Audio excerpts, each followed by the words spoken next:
two of the oldest books from our collection. They show the influence of the Islamic world of science and astronomy to the Western world and why these books are so important. This is the main recipe of creating a cartoon. Keep it simple, keep it direct, and keep it funny.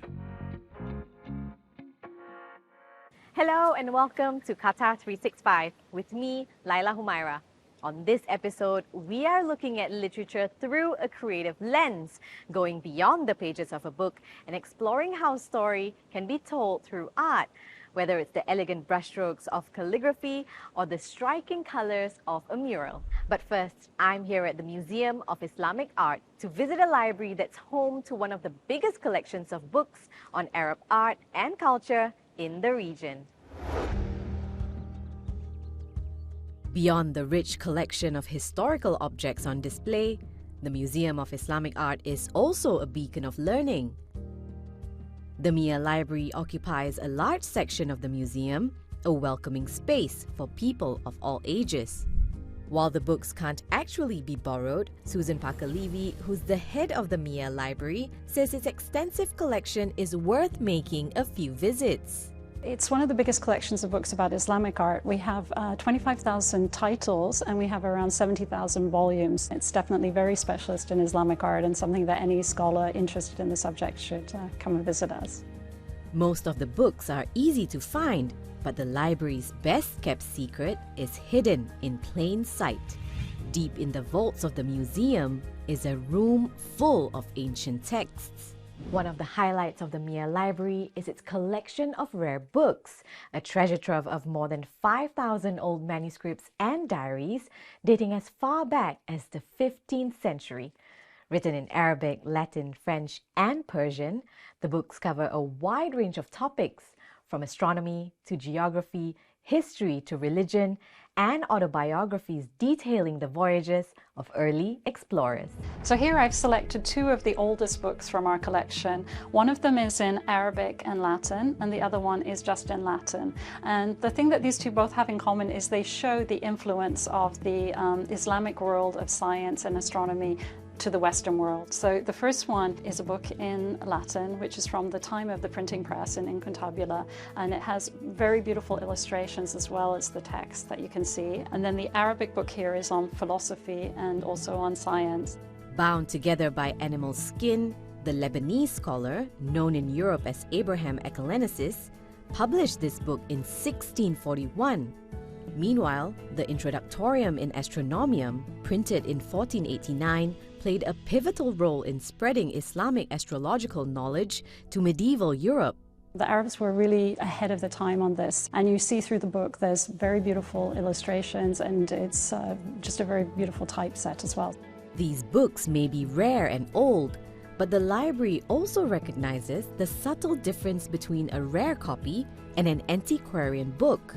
Rare books don't necessarily have to be about the date. So a rare book could be something that it's rare because it's a limited edition. There's only a certain number that have been produced because of the provenance. Sometimes it's like something can be so specific and so rare that it's a different thing than the age of it. Rare or antiquarian, the library is committed to preserving the books to keep them in the best condition. One way to make the texts timeless and accessible is to digitize them. The digitization efforts reflect the library's approach to technology, choosing to embrace changing trends. We have ebooks, we have LibGuides, we have online resources. Anyone in the world can kind of tap in and see our digitized versions of some of the things in the Rare Book Room and also the ebooks that we have. So, I really don't think that technology is a problem. It's really something that's actually an advantage. Well, cultural identity and heritage can also be preserved through public art, illustrations, and sculptures, like this mural behind me called Family Reunion, a masterpiece by the award-winning Qatari artist Abdul Aziz Yusuf. After years of working as a cartoonist, Abdul Aziz has taken his talent to the streets, and I got a chance to meet him to find out how he creates modern art based on Qatari traditions.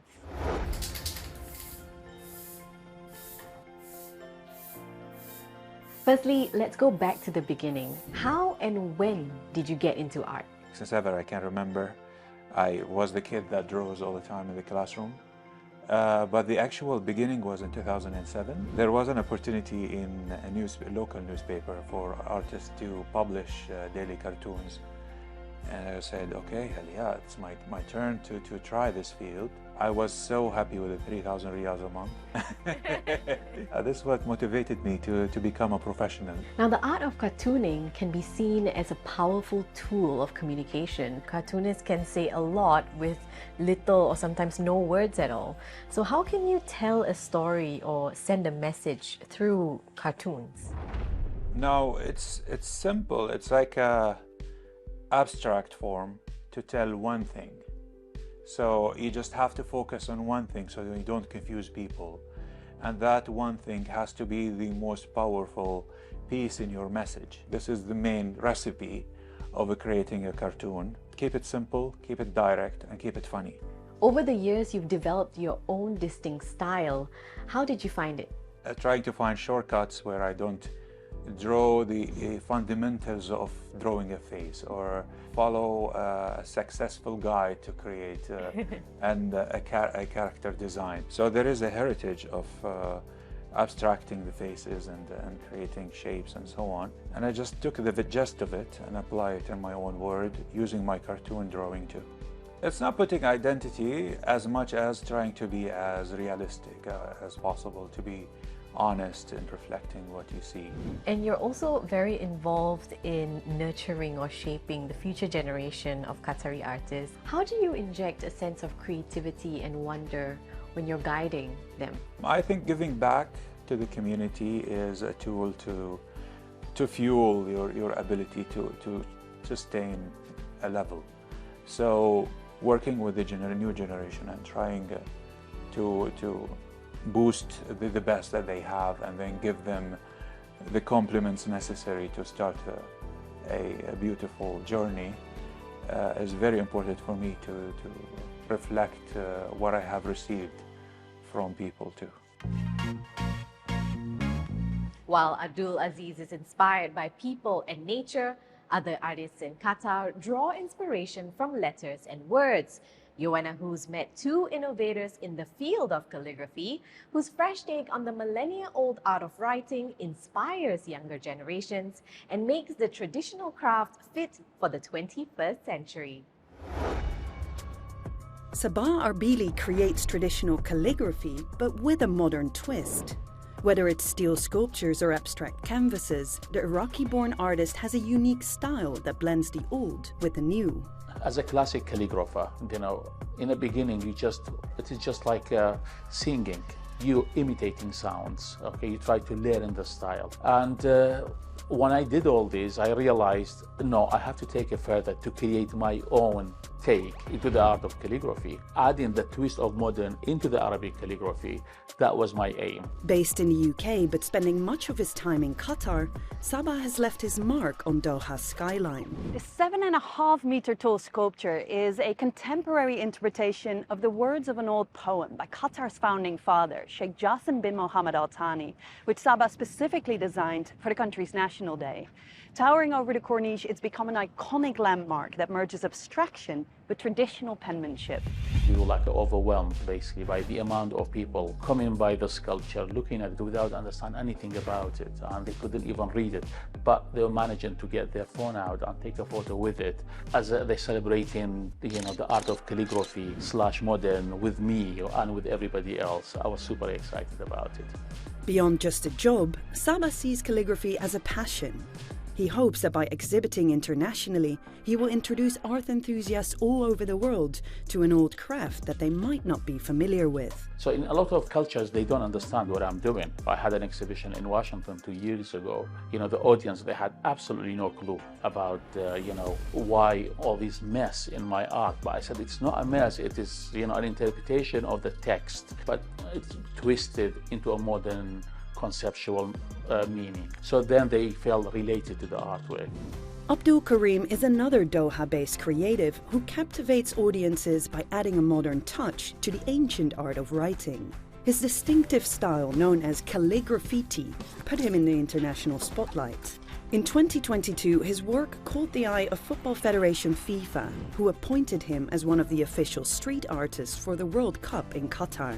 Since then, public art has played a big role in his success. Whenever we go to the public, it's kind of you are bringing the art to people, not the people come to the art.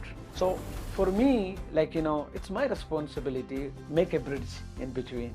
The art should refresh, not as sentimental, Abdul uses non-traditional painting methods, and he draws on some unusual surfaces. The most impressive of them all is the canvas you can't actually see. Swapping his paintbrush for his lightsaber, the style is called light calligraphy. Blink and you might miss it.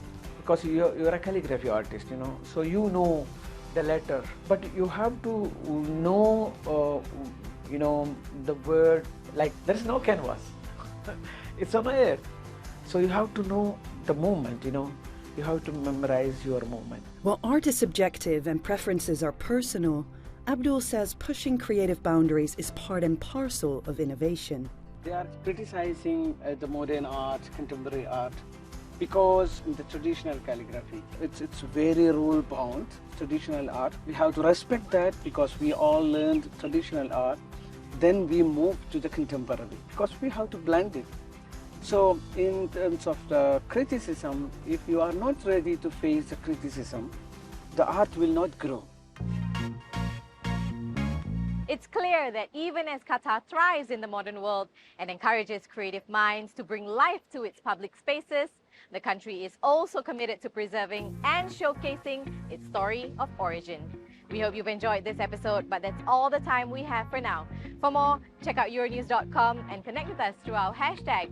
Thanks for watching, and we'll see you next time on Qatar 365.